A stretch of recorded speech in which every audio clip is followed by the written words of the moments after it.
Hello fashionistas, I'm Sofi. Right now I will do the shirt collar presentation for you. As you can see here, I have a garment on the floor that presents something like the shirt collar. This particular shirt collar is men's shirts collar, as you can see, and the collar is actually with a stand. So it means the regular simple shirt collar is connected with the mandarin collar, which became a base for this color and became man's shirt collar like this, which is called two-piece collar or collar with a stand. But we're going to right now cut only the upper part of this collar. Here in these pictures we can see the same collar on different garments most probably, and they look a little bit different, but they're drafted exactly the same way. We can make different points, different heights. You see, this one pretty much is wider than any one of them, and you can make the tips as long as we want to. As you can see on this draft, the simple shirt collar is one of the convertible colors that is drafted based on a straight line like this. Therefore, it could be worn either buttoned up or open. In order for me to start drafting my shirt collar, I need to again measure my front neckline and back neckline and place the numbers at the neckline so I don't have to measure it all the time. I need that measurement. So I have measured my neckline by walking on my front neck, and I came up with 4 5/8, and at the back again I walked through the neckline. Let's say if I went like this, I would be just walking carefully and staying precisely parallel around the line and place the measurement right next to it so I have it ready. Once I have it, then I take a piece of paper like this and I draft a straight line. At the middle, this line is going to represent my center back. Okay, so in order to make our work easy and smooth, I will suggest you to draft that line, fold your paper. So this was my center back. As I said, let's put it right there so where we can see. And let's staple the paper so it will not shift while I cut my pattern when I draft. Okay, so initially this means that I have drafted a straight line, vertical line, and I choose one of the lines on my dotted paper, and if I match up one of the lines on my ruler to the center back or simply follow my dot lines here, that marks, I will come up with a straight line. So I have vertical line and horizontal line. Here I'm going to place my back measurement, which is 5 3/5. Measure yours please. And right at this point I am at the shoulder. Okay, and then from the shoulder I measure my front measurement, which is 4 5/8. So this will be my center front. I am at the center front at this point. Now, at the center front point, I am going to make a vertical line straight like this. Now, after I draft this, I have to decide how high I want my collar to be. Let's assume I want my collar to go 3 inches high, which is like 1, 2, 3.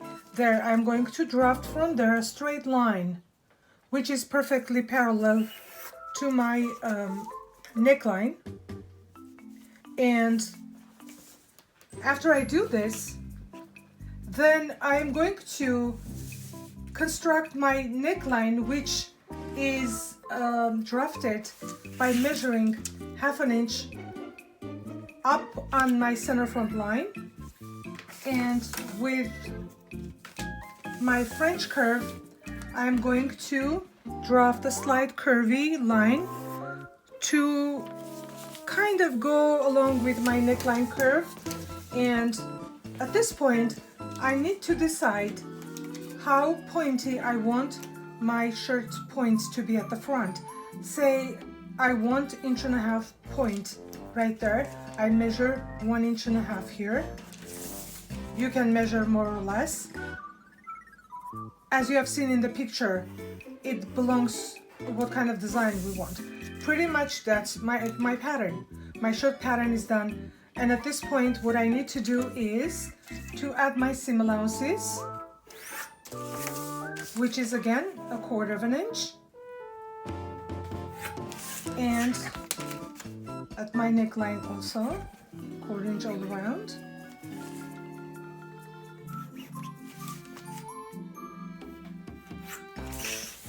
And I will make my curvy line smooth with my French curve again. And now I'm going to need my undercolor also. Before I start cutting this color off of the paper, I am going to separate it from the rest of the paper and place, fold, unfold precisely like this, and staple both of the papers to each other. The reason I'm doing this is because my intention is to come up with a perfectly matching undercolor, because I need two colors, one top color, one undercolor, because all the colors have top colors and undercolors. Here, in order for me to precisely copy and save some time and come up with a precise cut, I am going to cut both of them together.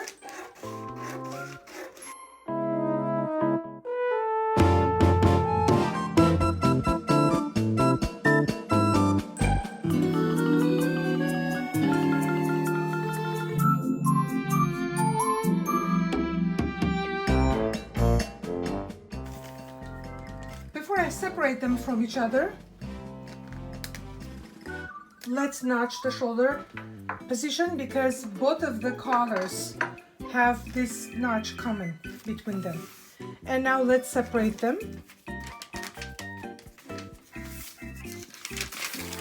So these two colors right now are identical, but usually what we do is we make our undercolors a little bit shorter from the top. So this is the upper line.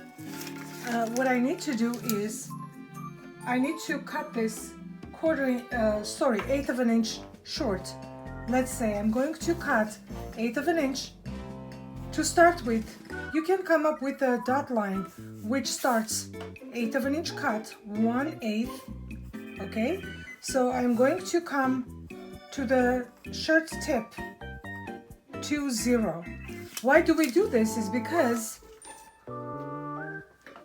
we usually don't want the upper collar to show from the top. We want it to be gracefully fold under towards the undercolor. That's why we eliminate 1/8 inch from the edge of the collar. Now, once I do this, here at the center back, my line is going to be straight, 90 degree, like this. And by holding my ruler, the tail towards the center back, I am going to be drafting my curvy line. So in a way that I don't get like scalloped line, I need to come up with a very shallow curve that goes 0 to the tip. Let's say like this. Again, I will staple two sides of this collar, and let's shave off that little portion. With my scissors, I still kind of draft while I cut, and I would fix anything that I'm not very happy with. In this case, I shaved it just a little bit differently than I drafted.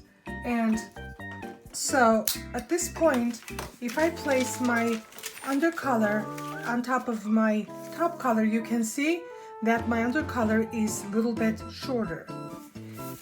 So now let's notch those collars. The undercolors usually will be marked double notches at the neckline, which are 1/4 inch away from the fold. So the total measurement is 1/2 inch. And the top color usually gets a single notch right there. Our shoulder points are notched already. We can put a single notch right there because this is a fairly long line to stitch. So they would know exactly they're stitching together without twisting. Now, we need to again understand the grain lines.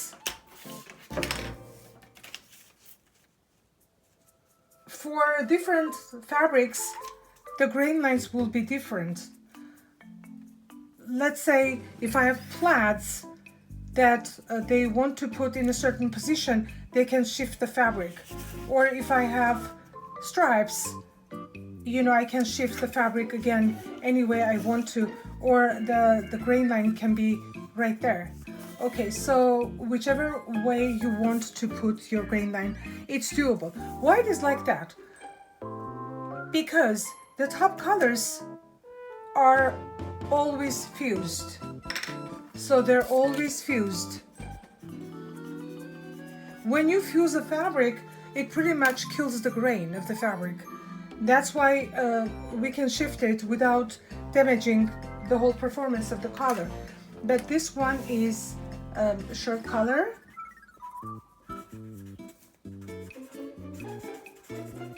Actually, this is shirt top color.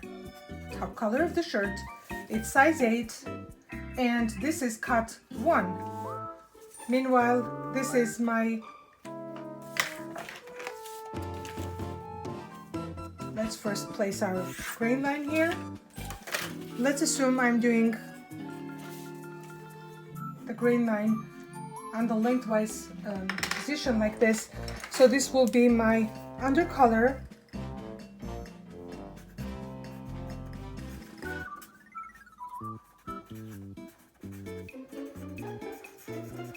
And it is size 8 and cut 1 because these two patterns are not the same anymore.